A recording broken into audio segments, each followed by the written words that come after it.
What's up, guys? This is Morgan from T4 Bros, and it is currently December 24th. We are in China.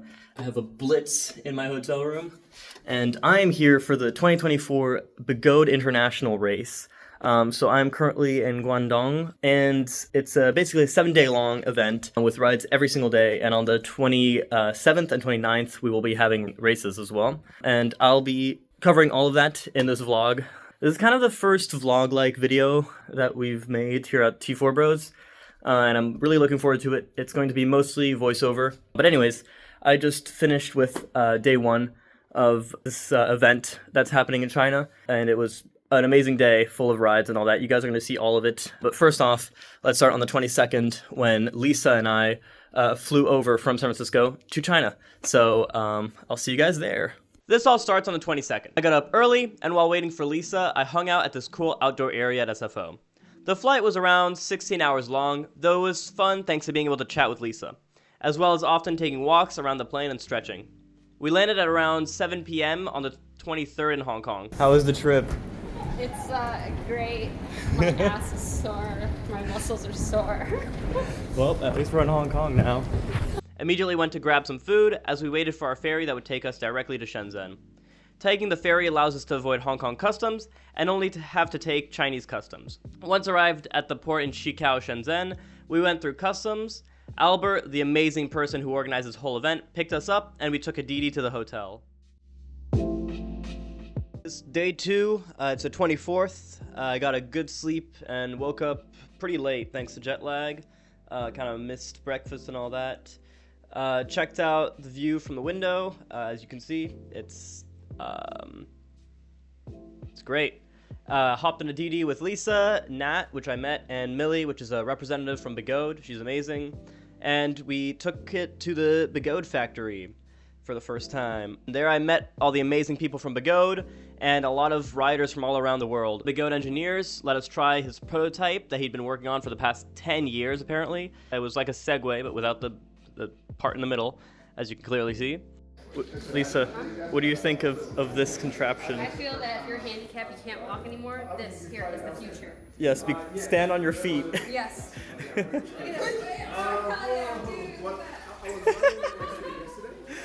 Anyways, after that, we all reunited in front and grabbed the wheel from the shared wheel pool and went on our first group ride to White Sand Mountain. This is the place where Begode always films their torque and off-roading promo videos, so it was pretty awesome experience to be able to see it and have fun on it in real life.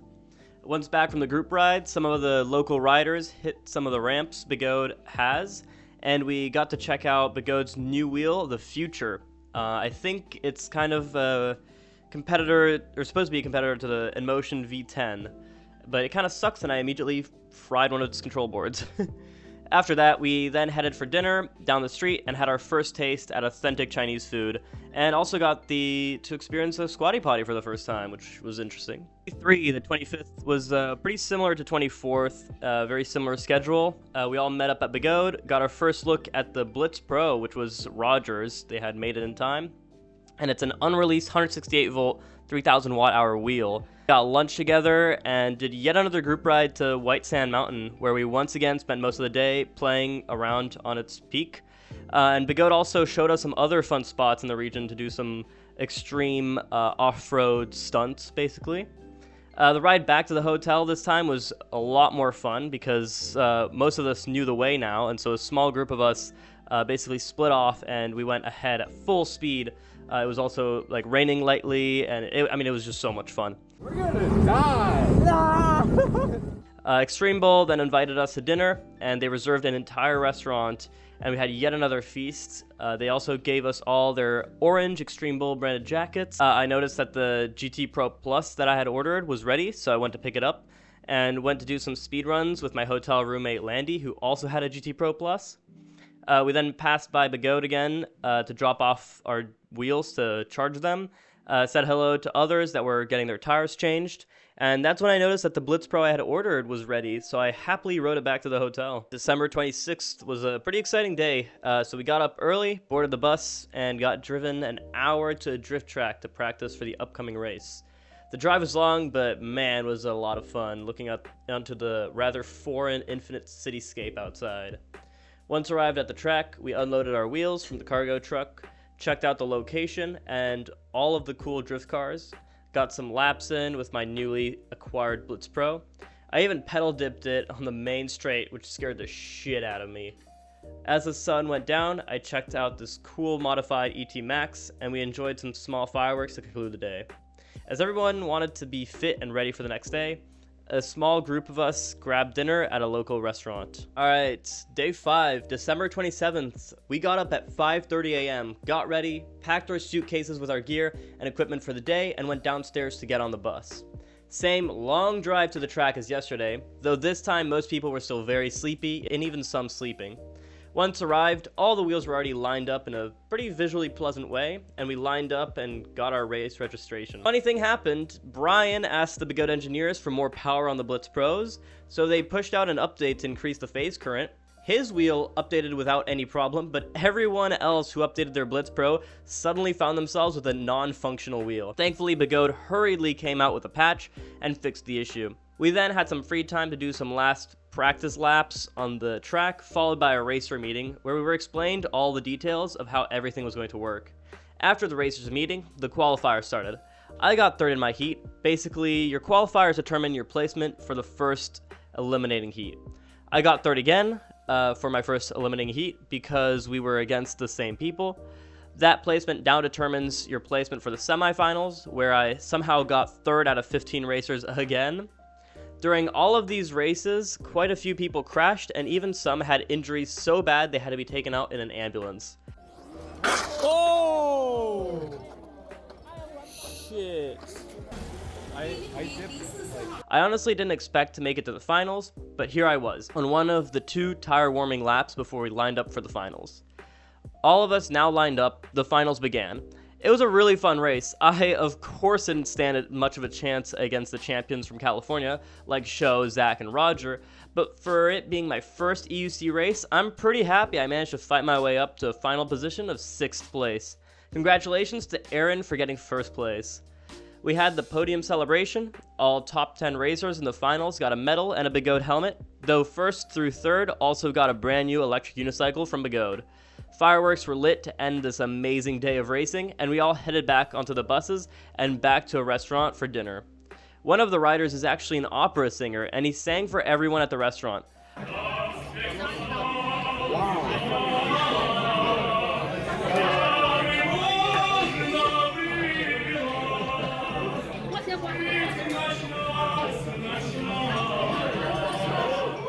We also had speeches by Mr. Lin, the CEO of Begode, and other prize rider like Marty.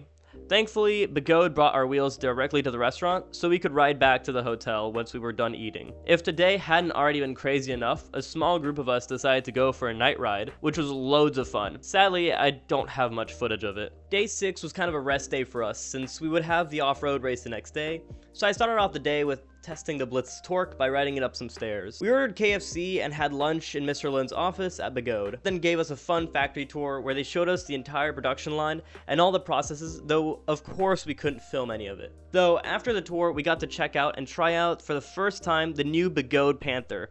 And man, I fucking want that wheel. It felt so nice to ride and would be an amazing wheel for long-range rides. We also had a small group ride to, you guessed it, White Sand Mountain once again. We ended the day by getting dinner at a mall nearby. Some of us were craving steaks, so we had a little group ride to it and ate at probably the most western restaurant in a 20-mile radius. Towards the end of the day, we met up with some other members at the restaurant and rode back to the hotel. Day 7 was the off-road race. We once again got up at 5:30 in the morning, though this time I didn't want to deal with packing a suitcase and stuff like I did on the road race, so I tried bringing less and just carrying all of it. We got picked up by the bus once again at 6 a.m., and this time we drove an hour and a half to an off-road track in the wilderness in the Shenzhen district. So yeah, once again, we arrived. The wheels were already there waiting for us. We went through racer registration, though this time, instead of getting some practice time, we first had a racers meeting, and then we walked the track, which was pretty tiring. After all of that, the track was open to practice. With not as many racers riding on the off-road race, there were around 75 for the speed race and only about 60 for the off-road race. The race groups were much smaller and they skipped qualifiers. The race had a Le Mans style start where each contestant's wheel was parked on a kickstand and the racers were lined up behind a line. Once it was go, all the racers had to run to their wheel, engage it, and hop on it and ride off. It made for some very chaotic starts. Halfway through, we had a lunch break. The track was a very fun one too, with many berms and larger jumps. Many more people crashed this race though, and less had to be taken out in an ambulance, thankfully. I sadly didn't make it past semifinals because I crashed the X-Way I was racing, which caused it to lose calibration and forced me to have to drop from the race. Congratulations to Zach for making it in first place. People switched to having fun on the bike park afterwards. Some wild, people hit that big gap while me and a small group went to hit some really fun steep trails in the woods.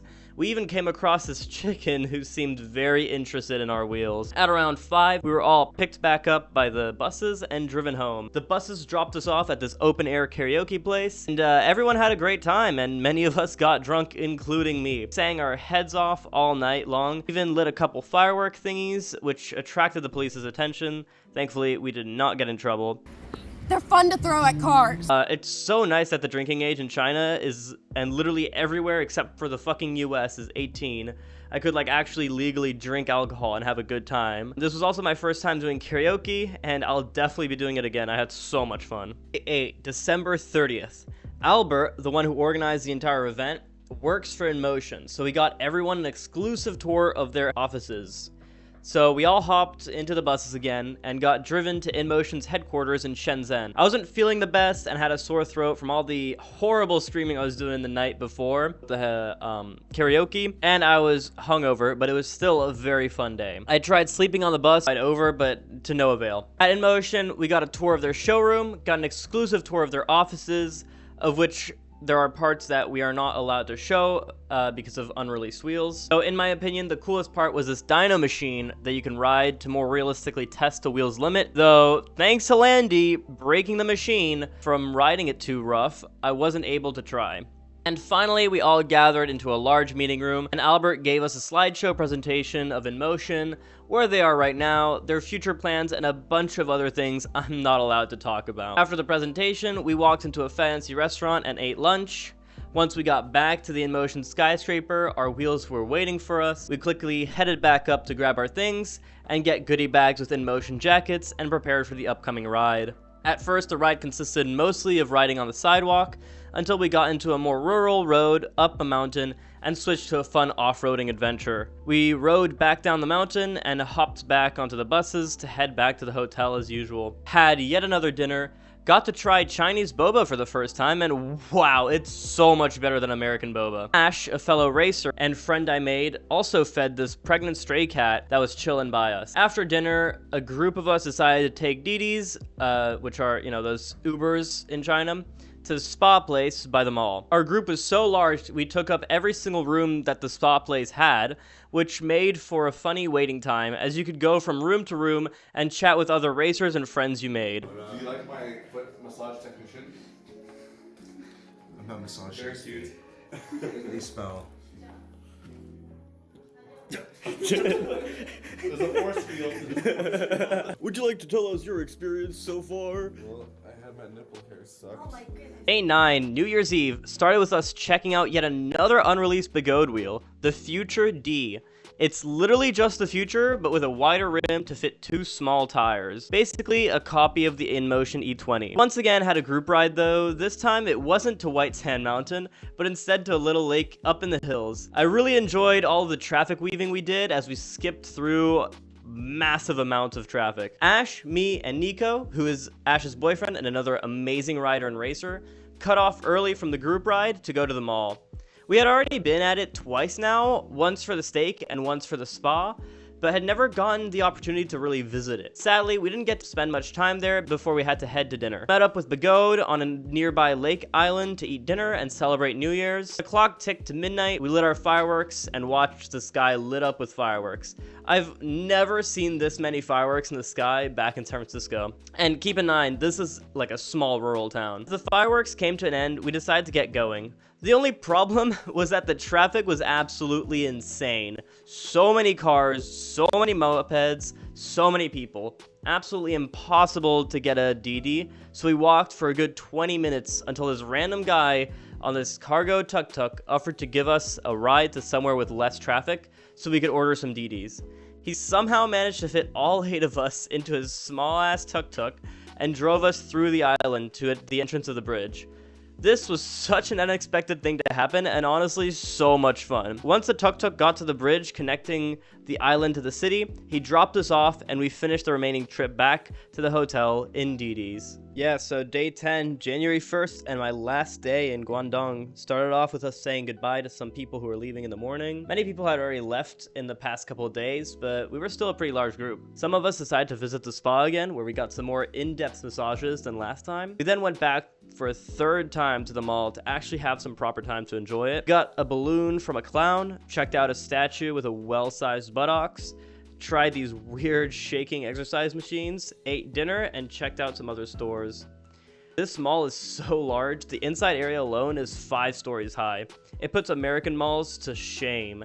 And this mall is for what is seen as a small industrial town in China. This really puts into perspective how big cities are in China and how many of them are entirely unknown to the outside world. We then hurriedly headed back to the hotel, said goodbye to the other riders that were still in town, and we're hanging out at another really cool looking karaoke club near the hotel. We finished the day by grabbing our suitcases we had packed earlier and hopping into some DDs with another rider from Taiwan that goes by the name Goat. He really is the GOAT. To head to Hong Kong. The ride was long, but we made it to the border. Spent a lot of time on phone calls with Tico, the leader of rider group that goes by the name HKMD in Hong Kong, and Levy, a higher up at Begode. I'm not actually sure what his position is. We were on those phone calls because we had some address complications. In the end, we arrived, and the taxi driver literally kicked us out of the taxis. I wish I had footage, but my phone was being used by Goat for a phone call. I'm not sure why he kicked us out. We then walked the rest of the way, met back up with Nico and Ash, that took another DD and crossed the border into Hong Kong. Once on the other side, we hopped into a minivan that took us into Hong Kong and to the HKMD clubhouse where we would be spending the night. Nico greeted us and led us inside to this absolutely insane place. It's just wheels and video games. I wish I could live here, though I'm already very grateful to Tico for letting us stay the night. He then took us on a little ride. Keep in mind, it was 3 a.m. now to grab something to eat at this restaurant that's only open from 11 p.m. to 5 a.m. Once back, we watched some YouTube, played some video games, and I prepared for a short night's sleep.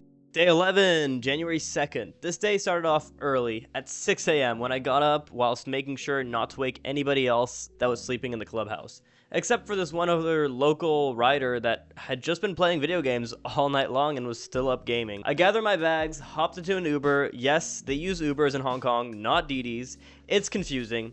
And got driven to the airport where I met up with James and Zach. They coincidentally were in the same flight as me. I got into the plane, and it was yet another long trip back to the US, though this time I had a connecting flight through LA. And in LA, and God, this airport fucking sucks. What you're witnessing here is chaos in order. Zach, what would you rate it? Dude, that was fucking stupid. Like, there's smart people. Smart people get paid lots of money to design this stuff. And this is... I don't know where it went. Yeah, me neither. Long lines, inefficiently organized systems, and really slow TSA. Thankfully, I'm TSA pre, so it was kind of fast for me, but I had to wait a long time for James and Zach. They had actually booked a flight with just a 2-hour connection to San Francisco, which they sadly missed and got rebooked to the same flight as me for a 4-hour connection. So we chilled in the United Lounge until our flight was up. I don't have any footage of the hour-long flight from LA to SF because I somehow fell asleep. I didn't sleep in the 16-hour flight from Hong Kong to LA, but of course I fall asleep in this short flight. Anyways, I landed in San Francisco, we got our bags, I said bye to James and Zach, and got picked up by my mom.